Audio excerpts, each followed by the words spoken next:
Assalamualaikum warahmatullahi wabarakatuh. Perkenalkan, nama saya Fahmi Muhammad Al-Fikri. Eh, NIM saya itu 3120239091. Ini adalah video pembuatan tugas. Tugas yang pertama itu homogen.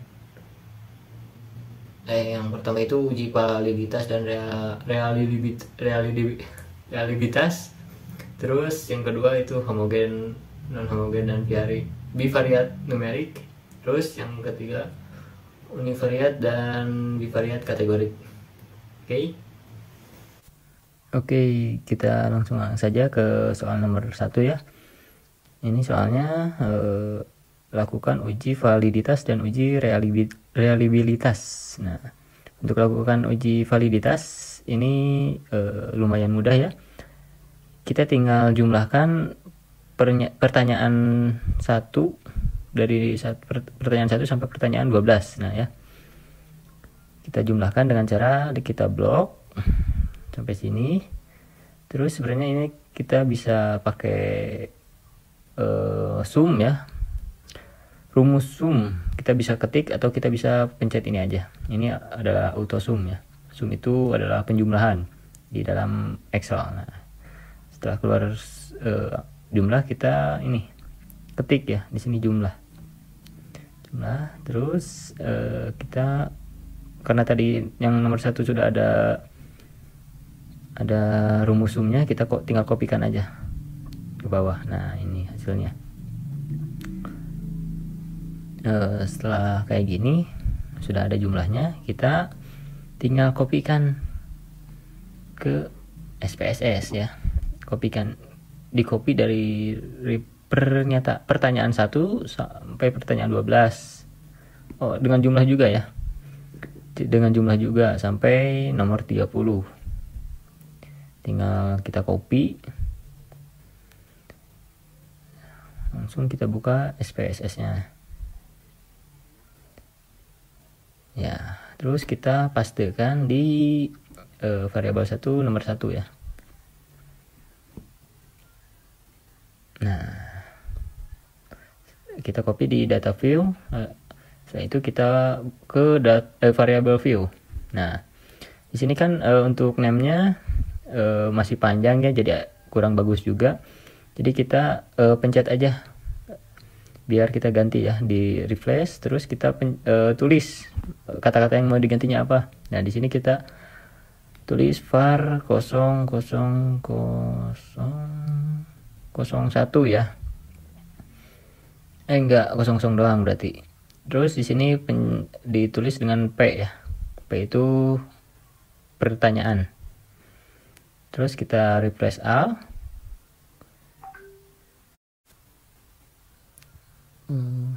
Oh iya. Karena di sini var 000-nya ada 3 ya untuk nomor 10. Kosongnya ada 3, jadi kita harus hapus 1 ya, var 000 gitu. 3 kosongnya. Dengan 4. Nah, kayak gini kan.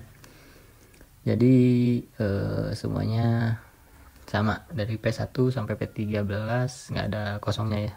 Rapi dan cepat. Langsung kita close. Nah, setelah itu kita desimalnya kita nolin ya, dengan cara klik 2 kali aja. 0 0 0 0 0 0.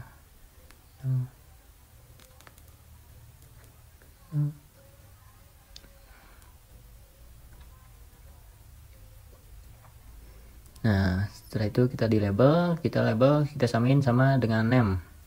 Jadi P1 tulis sampai P12 ya. P2, P3, P4, P5, P6, P7, P8, P9, P10, P11, P12. Nah, untuk yang P13 itu kita ubah dengan jumlah ya.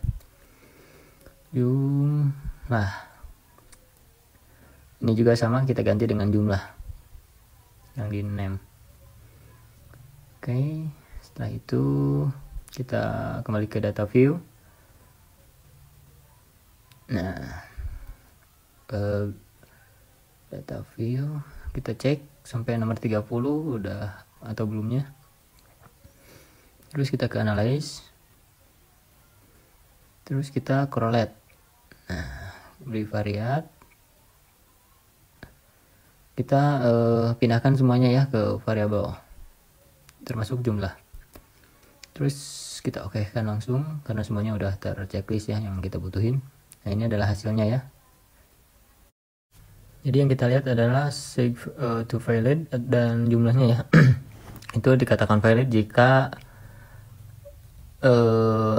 nilainya kurang dari 0,05 ya. Kalau lebih dari 0,5 itu dinyatakan tidak valid. Nah, kita lihat untuk P1 valid, P2 valid, P3 tidak valid, P4 valid, P5 valid, P6 tidak valid, P7 valid, P8 tidak valid, P9 valid, P10 tidak, 11 iya, dan 12 tidak ya. Oke, kesimpulannya itu setelah kita simpulkan, kita bisa langsung ke uji reliabilitas. Nah, kita tinggal hapus saja yang tidak validnya ya. Itu ada P3. Kita hapus P3, terus P6 tidak valid, hapus. Terus P8 itu tidak valid juga, kita hapus.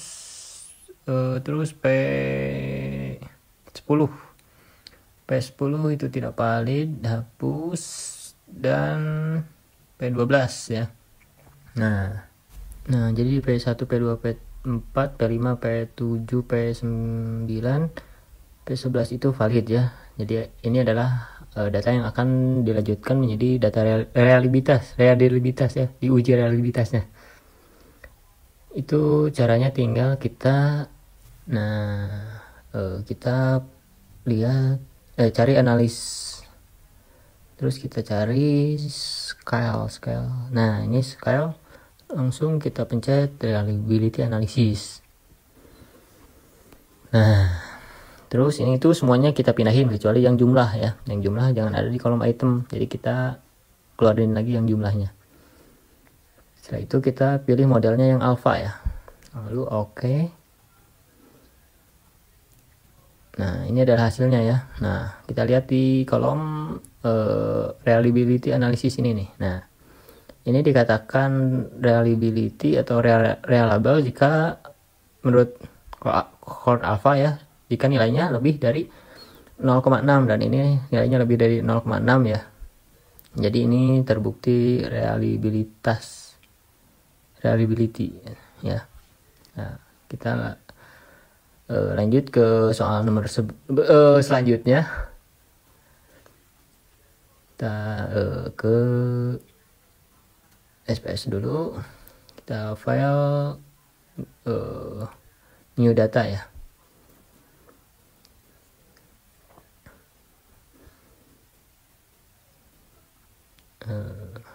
Bentar, agak nge-lag.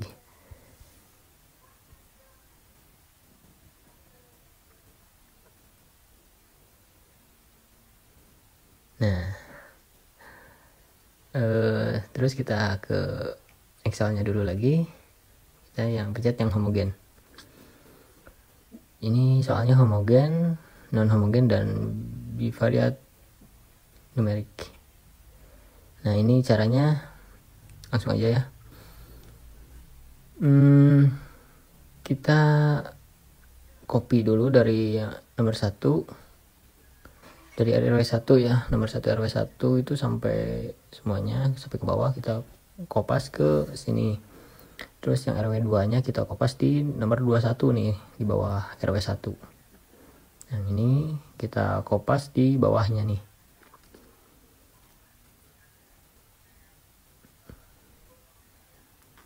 Nah, kita kopas di bawahnya. Nah, kita cek udah 40 ya, benar berarti. Soalnya tadi kan 20 kan. Nah, sekarang kita coding ya. Ini kita pencet angka 1, tulis angka 1, kita copy ke bawah. Ini coding 1 itu untuk RW1 ya.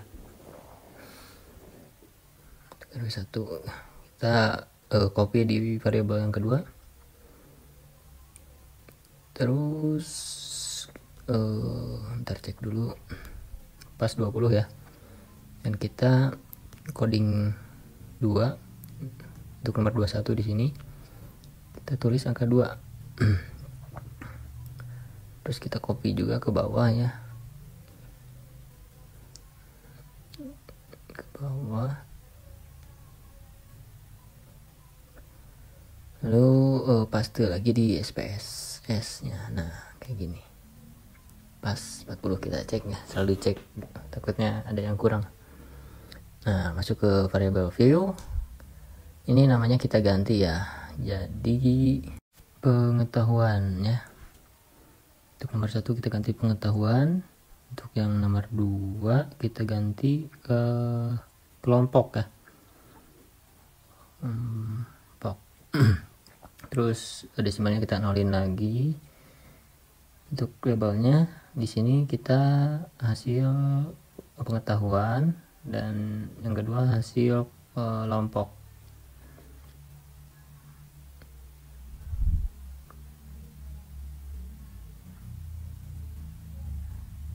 Lalu ke values nomor 2 kita ganti valuesnya, yang 1 itu untuk RW1 langsung 1, dan 2 untuk RW02 ya. Lalu oke.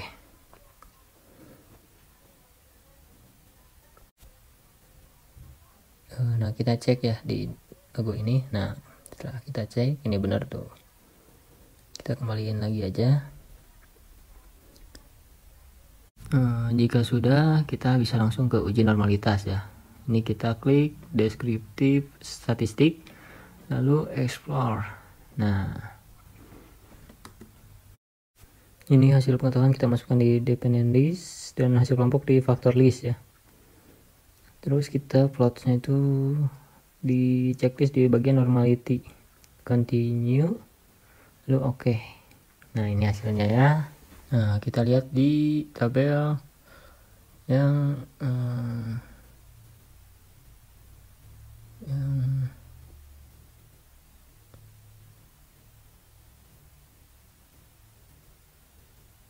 nah yang ini ya. Ini datanya, respondennya ada 40 orang ya, 20 tambah 20. Ini RW1 sama RW2 kan ya. Terus kita lihat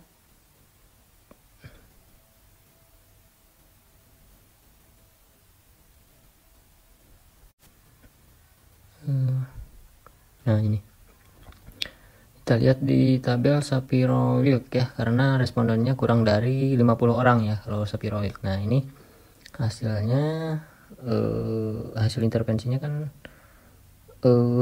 kalau lebih dari 0,05 itu maka datanya dinyatakan terdistribusi normal, dan ini dua-duanya lebih dari 0,05. Jadi di sini datanya dua-duanya lebih normal ya.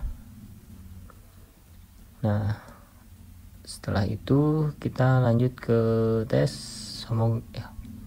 homogenitas ya. Untuk homogenitas datanya masih data yang tadi ya, nah yang ini. Lalu kita pencet analis, lalu kita cari kompromin. Nah ini, terus kita cari one way ANOVA nih di sini. Oke.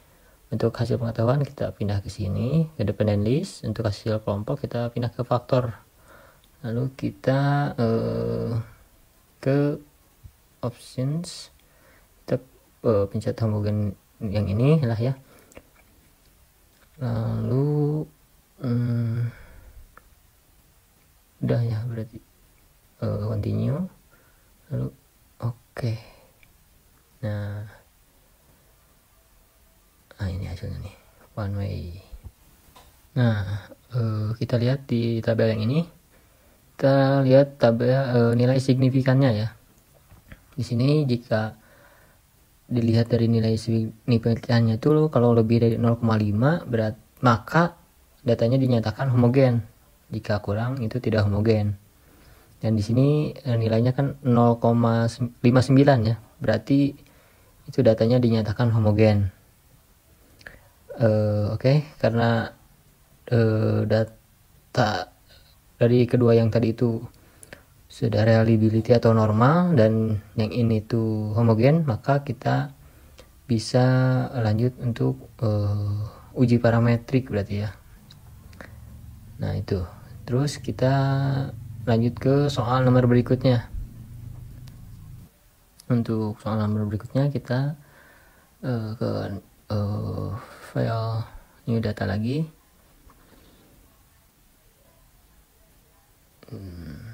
Nah, terus kita ke Excel lagi ya, lihat soalnya. Ke yang soal univariat dan bivariat kategorik. Bentar, like.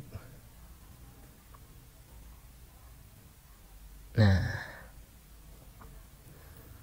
ini soalnya ada pengetahuan dan sikap ya, dan skalanya ini ordinal. Jadi ini tugasnya nih. Jadi tugasnya lakukan analisa data di atas mengenai gambaran pengetahuan ibu pada pencegahan stunting. Oke. Nah di sini kita copy aja semuanya 100 ya, sampai 100 nih. Di copy ke SPS lagi itu yang tadi. Nah ini SPS kita paste. Setelah itu kita cek dulu udah 100 belum, takutnya ada yang kelewat. Nah udah 100, kita masuk ke variable view. Ini namanya kita ubah ya, diketik aja namanya, berarti sesuai dengan yang tadi ya. Di sini pengetahuan, dan yang kedua itu sikap. Terus desimalnya kita nolin lagi. Untuk labelnya di sini kita tulis kelompok pengetahuan.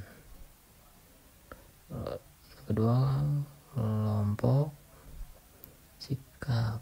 Nah kayak gini. Jadi yang pertama kelompok pengetahuan, yang kedua kelompok sikap ya. Lalu kita balik lagi ke sini, kita lihat nih. Di sini skala ukurnya 1 itu baik, 2 cukup, 3 kurang ya. Balik lagi kita SPS. Nah itu buat di values. Nah ini sesuai yang tadi ya, 1 itu baik, yang 2 itu cukup, kalau yang 3 tuh kurang ya, kurang. Oke, add terus pencet oke.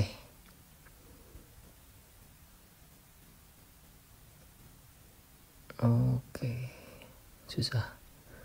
Nah untuk yang kedua ini kita ubah, nomor 1-nya kita itu kurang, yang 2 berarti ini itu ya, baik. Langsung kita oke.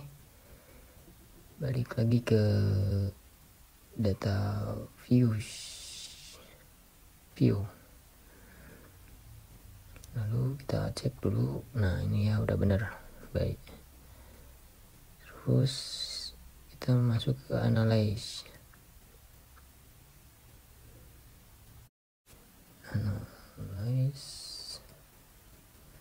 Kita cari berarti ini deskripsi statistik untuk progress.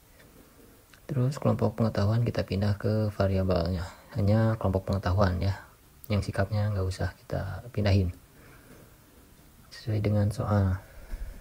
Pindahin, terus Terus kita statistiknya kita pencet semuanya nih, min, median, mode, sama zoom. Continue. Lalu ke charts.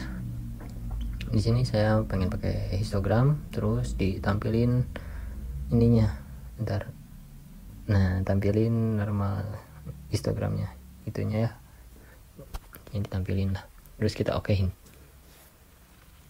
Nah, ini datanya ya. Ada median, mode zoom. Ntar. Ada yang kurang. Ini standar deviationnya kalau nggak salah ya. Kita balik lagi aja ke data yang tadi. Jadian lagi ya, bentar.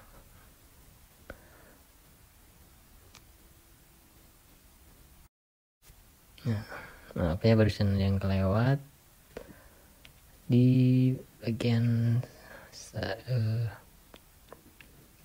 yang statistiknya berarti. Nah, ini standar deviationnya tadi kelewat apa. Lalu kita continue. Oke. Nah, udah ada.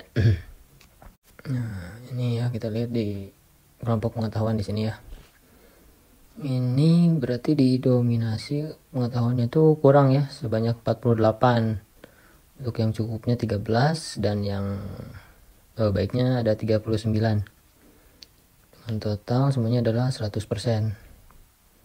Jadi ini didominasi oleh pengetahuan yang kurang ya. Oke, untuk selanjutnya, soal nomor selanjutnya berarti ya.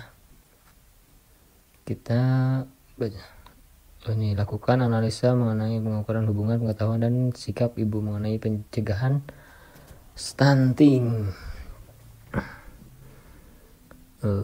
Kita lihat ya di sini kan tadi juga skala ukurnya ordinal kan ya. Berarti kalau ordinal tuh non parametrik berarti ya. Dan untuk subjeknya kita lihat juga ini sama-sama ibu ya, ibu-ibu. Tentang anak. Oke. Untuk uji korelasinya berarti menggunakan Kendall-Tone.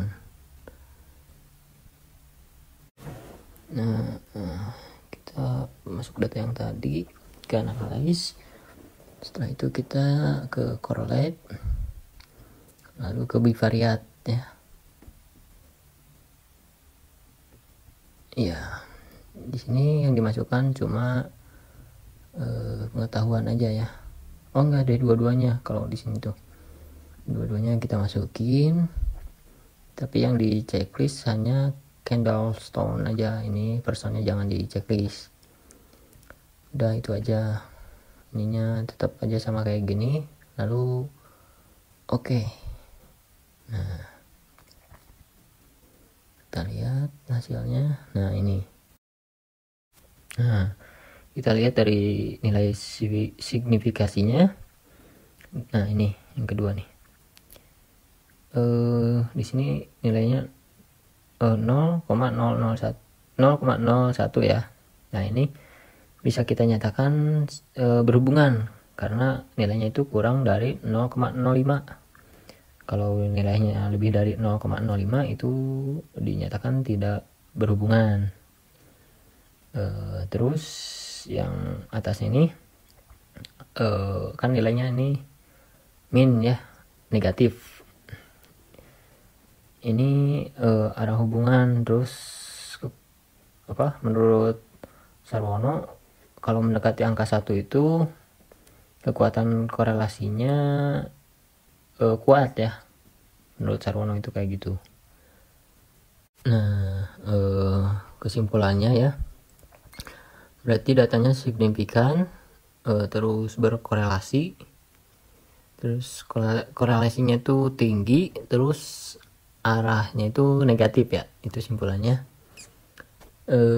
Sekian yang saya dapat sampaikan. Mohon maaf bila banyak kekurangan. Ya karena laptopnya juga agak lemot tadi. Oke, ya terima kasih ya Pak udah nonton. Wassalamualaikum warahmatullahi wabarakatuh.